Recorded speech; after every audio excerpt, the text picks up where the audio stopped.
নমস্কাৰ চাবিদাসকল চৰকাৰী কৰ্মচাৰী আৰু পেঞ্চনাৰসকলে তেওঁলোকে চাৰিটা যি ডি এৰিয়াৰ আছে তাৰে প্ৰথম কিস্তি কেতিয়া লাভ কৰিব সেই সন্দৰ্ভে লৈ আপোনাৰ আশা কৰ্মী অংগনবাড়ী কৰ্মী লগতে ৰান্ধনী কৰ্মীসকলৰ দৰমহা বৃদ্ধিক লৈ আনহাতে টিউটৰ শিক্ষকসকলৰ দৰমহা বৃদ্ধি আৰু চাকৰি নিয়মীয়াকৰণক লৈ আপোনাৰ ভালেকেইটা শেহতীয়া খবৰ প্ৰকাশ পাইছে সেয়েহে আপোনালোকে ভিডিঅ'টো সম্পূৰ্ণ চাব।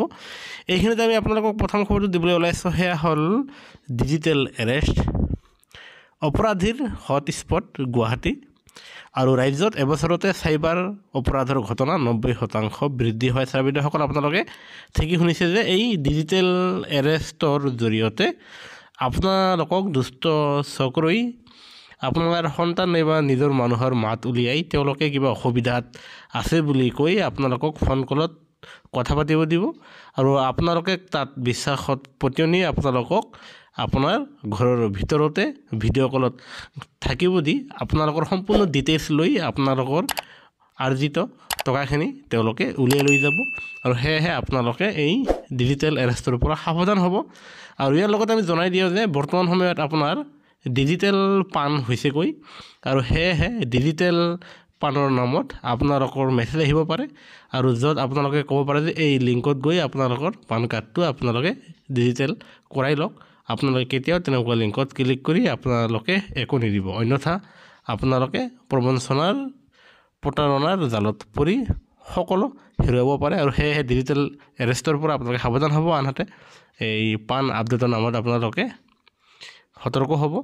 এতিয়া আমি আপোনালোকক ক'বলৈ ওলাইছোঁ যে ৰন্ধনকৰ্মী লগতে আশা কৰ্মী আৰু লগতে অংগনবাড়ী কৰ্মীসকলে তেওঁলোকে দৰমহা বৃদ্ধিৰ কাৰণে যি ইমান দিনে দাবী উত্থাপন জনাই আহিছিলে তাৰ প্ৰতি মাননীয় মুখ্যমন্ত্ৰী মহোদয়ে সন্মান জনাই তেখেতে জনাইছে যে অহা ফেব্ৰুৱাৰী মাহত যি বাজেট হ'ব সেই বাজেটত অংগনবাড়ী কৰ্মী আশা কৰ্মী আৰু ৰন্ধন কৰ্মীসকলৰ দৰমহা বৃদ্ধি কৰা হ'ব বুলি মুখ্যমন্ত্ৰী মহোদয়ে আশ্বাস দিছে আৰু সেয়েহে সদৌ অসম মধ্যাহ্ন ভোজন কৰ্মচাৰী ইউনিয়নে ৰান্ধনীৰ দৰমহা 10,000 টকালৈকে বৃদ্ধি কৰাৰ বাবে দাবী জনাইছে আৰু তেখেতসকলক 3 লাখ টকীয়াৰ এককালীন সাহায্য দিয়াৰ বাবেও জনাইছে।